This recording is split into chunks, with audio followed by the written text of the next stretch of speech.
दोस्तों इस वीडियो में हम बात करेंगे एलएलबी कोर्स की। एलएलबी कोर्स क्या है, एलएलबी कोर्स में एडमिशन कैसे कराएं, योग्यता एलएलबी कोर्स के लिए क्या होनी चाहिए, एलएलबी कोर्स की फ़ीस कितनी होती है, एलएलबी कोर्स किन किन कॉलेजों से कर सकते हैं, एलएलबी कोर्स करने के बाद में करियर ऑप्शंस क्या रह सकते हैं, कहाँ कहाँ पर आपको जॉब मिल सकती है, सब आपको बताने वाले हैं। तो चलिए दोस्तों शुरू करते हैं वीडियो को। तो आप लोग स्क्रीन पर ध्यान से देखेंगे, एक एक चीज़ के बारे में हम डिटेल से डिस्कस करेंगे। सबसे पहले बात करते हैं एलएलबी की फुल फॉर्म की। एलएलबी की फुल फॉर्म होती है बैचलर ऑफ लेजिस्लेटिव लॉ। ये एक बैचलर कोर्स होता है। अगला, कोर्स की ड्यूरेशन कितनी होती है, कितने साल का एलएलबी कोर्स होता है।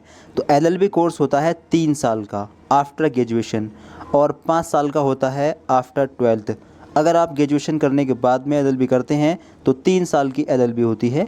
अगर आप 12th के बाद डायरेक्टली एलएलबी करना चाहें तो 5 ईयर का इंटीग्रेटेड कोर्स कहलाता है एलएलबी। यहाँ पर बीए एलएलबी आता है, बीएससी एलएलबी आता है, बीकॉम एलएलबी आता है। 12th के बाद में कई सारे कोर्स आते हैं इंटीग्रेटेड, जिसमें ग्रेजुएशन की डिग्री होती है प्लस में एलएलबी की डिग्री भी होती है। अब अगला, एडमिशन का प्रोसेस क्या रहता है, अच्छे से समझ लें, कंप्लीट प्रोसेस समझाने वाले हैं आपको। देखिए, अगर आप ग्रेजुएशन आपने कर लिया है like as BA, BSc, BCom, BBA, BCA, BTech, B Pharma, कुछ भी आपने अगर ग्रेजुएट डिग्री आपने कर ली है तो आप एलएलबी कर सकते हैं। अगर आप 12th के बाद ही एलएलबी करना चाहें तो 12th के बाद में graduation plus LLB 5 year integrated course में एडमिशन करा सकते हैं। 3 साल का ग्रेजुएशन और 2 साल की एलएलबी बचती है। 5 साल में आपका ग्रेजुएशन प्लस एलएलबी कंप्लीट हो जाती है। अब कंप्लीट एडमिशन प्रोसेस की बात करते हैं तो एलएलबी में एडमिशन आप 2 तरह से करा सकते हैं। पहला एंट्रेंस बेस पर, दूसरा मेरिट बेस पर। एलएलबी में एडमिशन के लिए एंट्रेंस एग्ज़ाम होता है। बड़ी बड़ी जो यूनिवर्सिटी हैं, सेंट्रल यूनिवर्सिटी स्पेशली और कुछ स्टेट यूनिवर्सिटी भी हैं, वो एंट्रेंस एग्ज़ाम कराती हैं। इसके थ्रू एलएलबी में एडमिशन मिलता है। ये एडमिशन मिलता है गवर्नमेंट सीट के लिए, ठीक है। जो एंट्रेंस एग्ज़ाम हो रहा है वो गवर्नमेंट सीट के लिए हो रहा है स्पेशली, और प्राइवेट कॉलेज के लिए भी हो रहा है। दूसरा, मेरिट बेस पर भी आप एडमिशन करा सकते हैं एलएलबी में। कुछ यूनिवर्सिटी ऐसी हैं जिसमें मेरिट लगाई जाती है। मेरिट लगती है ग्रेजुएशन के मार्क्स पर, ठीक है। बीए, बीएससी, बीकॉम वगैरह आपने जो भी किया है उसमें परसेंटेज जितनी है उसी के हिसाब से मेरिट लगती है, फिर आपको एलएलबी में एडमिशन मिल जाता है। अब बात करते हैं किस कॉलेज या किस यूनिवर्सिटी से आप एलएलबी कर सकते हैं। तो पहला, आप किसी भी गवर्नमेंट यूनिवर्सिटी से एलएलबी कर सकते हैं। दूसरा, आप किसी भी प्राइवेट यूनिवर्सिटी से एलएलबी कर सकते हैं। गवर्नमेंट यूनिवर्सिटी कौन कौन सी होती हैं, तो गवर्नमेंट यूनिवर्सिटी एक तो होती है सेंट्रल यूनिवर्सिटी, जैसे डीयू हो गई और आपका इलाहाबाद यूनिवर्सिटी हो गई, एएमयू हो गई, ये है सेंट्रल यूनिवर्सिटी। दूसरा, एक होती है स्टेट यूनिवर्सिटी, जो स्टेट के अंदर यूनिवर्सिटी होती हैं गवर्नमेंट, वो होती हैं, जैसे कि सीसीएस यूनिवर्सिटी मेरठ वाली हो गई, एमजेपीआरयू बरेली वाली, डीबीआरएयू आगरा वाली। इस तरीके की कुछ यूनिवर्सिटी होती हैं स्टेट के अंदर, कुछ होती हैं सेंट्रल के अंदर। ये होती हैं गवर्नमेंट यूनिवर्सिटियाँ। गवर्नमेंट यूनिवर्सिटी के अंदर 2 तरह के कॉलेज होते हैं। पहला होते हैं गवर्नमेंट एडेड कॉलेज, दूसरे होते हैं प्राइवेट कॉलेज, ठीक है। तो आप गवर्नमेंट कॉलेज और प्राइवेट दोनों ही कॉलेजों से एलएलबी कर सकते हैं। और दूसरा, आप किसी भी प्राइवेट यूनिवर्सिटी से एलएलबी कर सकते हैं, जैसे कि आपकी एमआईटी यूनिवर्सिटी हो गई नोएडा वाली, टीएमयू मुरादाबाद वाली, जितनी प्राइवेट यूनिवर्सिटियां हैं इनसे भी आप एलएलबी कर सकते हैं। अब बात करते हैं एलएलबी कोर्स की फ़ीस की। एलएलबी कोर्स की फ़ीस कितनी होती है, गवर्नमेंट कॉलेज की, प्राइवेट कॉलेज की, प्राइवेट यूनिवर्सिटी की और गवर्नमेंट यूनिवर्सिटी की। ध्यान से आप लोग यहाँ पर समझ लेंगे। गवर्नमेंट यूनिवर्सिटी की बात कर रहे हैं पहले। देखिए, गवर्नमेंट यूनिवर्सिटी के अंदर 2 तरह के कॉलेज होते हैं, पहला गवर्नमेंट एडेड कॉलेज और दूसरा प्राइवेट कॉलेज। तो गवर्नमेंट कॉलेज की फ़ीस काफ़ी कम होती है और गवर्नमेंट कॉलेज आपको तब मिलेगा जब आप मेरिट बेस में, अगर आपका नेम मेरिट में आता है तो मिलेगा, और दूसरा एंट्रेंस बेस में, अगर आप एंट्रेंस की जो कट ऑफ लगी है, कट ऑफ के अंदर आ रहे हैं, तब आपको गवर्नमेंट कॉलेज मिलेगा। अगर आपको गवर्नमेंट कॉलेज मिल जाता है तो आपकी फ़ीस 5-6 हज़ार रुपये पर ईयर के हिसाब से रहेगी, ठीक है। जिस तरीके से बीए, बीएससी, बीकॉम की फ़ीस रहती है सेमेस्टर वाइज 2500 या 2600 रुपये एक सेमेस्टर की, उसी प्रकार से 1 साल की फ़ीस 5 से 6 हज़ार रुपये रहेगी एलएलबी की गवर्नमेंट कॉलेज की, ठीक है। दूसरा, प्राइवेट कॉलेज।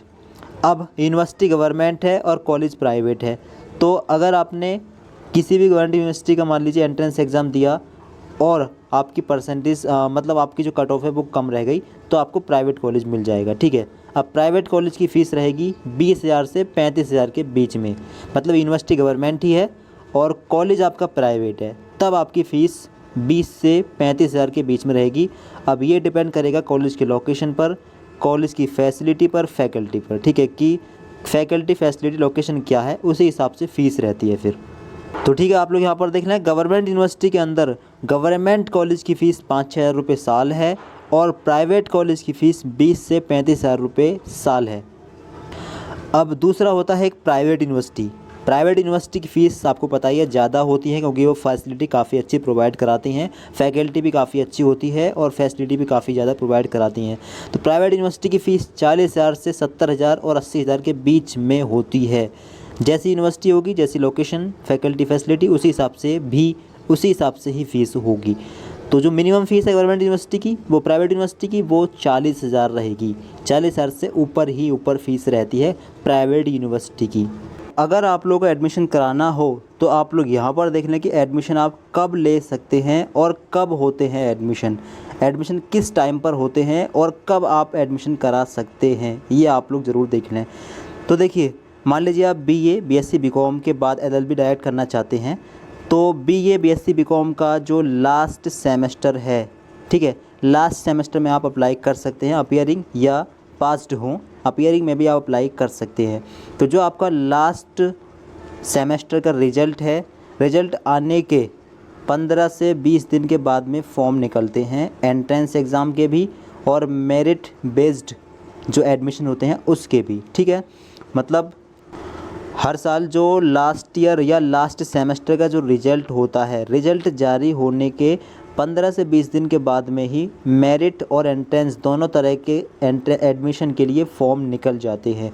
अगर आप लास्ट ईयर में हैं और आपके एग्ज़ाम ख़त्म हो चुके हैं, एडमिशन रिज़ल्ट आने वाला है, तो रिज़ल्ट आने के 10-12 दिन के बाद में ही आप जहां पर रहते हैं, आपकी जो भी यूनिवर्सिटी है वहां पर फॉर्म निकल जाएंगे। आपको ऑनलाइन फॉर्म फिल करना होगा। अगर आपको किसी गवर्नमेंट यूनिवर्सिटी से एलएलबी करनी है, प्राइवेट कॉलेज से करनी हो चाहे गवर्नमेंट कॉलेज से करनी हो, तब आपको सतर्क रहना होगा। जो आपका लास्ट सेमेस्टर का रिज़ल्ट है, रिज़ल्ट आते ही आपको तुरंत ध्यान रखना होगा, तुरंत ही फॉर्म निकल जाते हैं। तो सबसे पहले आपको रजिस्ट्रेशन फॉर्म भरना होगा एंट्रेंस बेस्ड एग्ज़ाम का या फिर मेरिट बेस्ड एग्ज़ाम का, ठीक है। इसके बाद में एंट्रेंस एग्ज़ाम होगा। अगर एंट्रेंस एग्ज़ाम का फॉर्म भरा है तो अगर मेरिट वाला फॉर्म भरा है तो मेरिट लिस्ट लगेगी।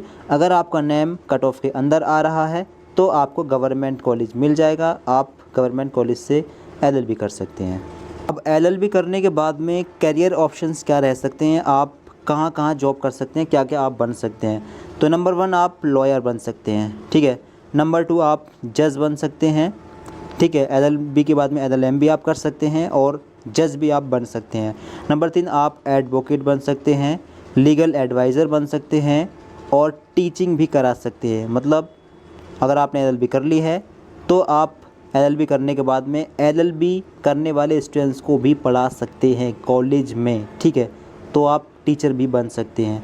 तो काफ़ी बेनिफिट रहता है एलएलबी करने के बाद में। अगर आपने एलएलबी कर ली है तो आप एक एडवोकेट कहलाएंगे, आप अपना चैम्बर कहीं पर भी ओपन कर सकते हैं। तो ये ऑप्शंस रह सकते हैं करियर के लिए। बाकी आपको कोई चीज़ समझ में नहीं आई हो पूछ सकते हैं, कोई भी चीज़ आपको पूछनी हो, कुछ भी जानना हो कमेंट करके बता सकते हैं। इसके अलावा आपको किसी और कोर्स के बारे में अगर जानना है तो कमेंट करके बताइए, हम उसी कोर्स पर या फिर उसी टॉपिक पर वीडियो ले आएंगे। तो आपसे रिक्वेस्ट है कि वीडियो लाइक कर दें, सभी अपने फ्रेंड को वीडियो शेयर ज़रूर कर दें और इसी प्रकार की जो इन्फॉर्मेटिव वीडियोज़ हैं हम प्रोवाइड कराते हैं, इसके लिए आप इस चैनल को सब्सक्राइब कर लें। तो thanks for watching this video.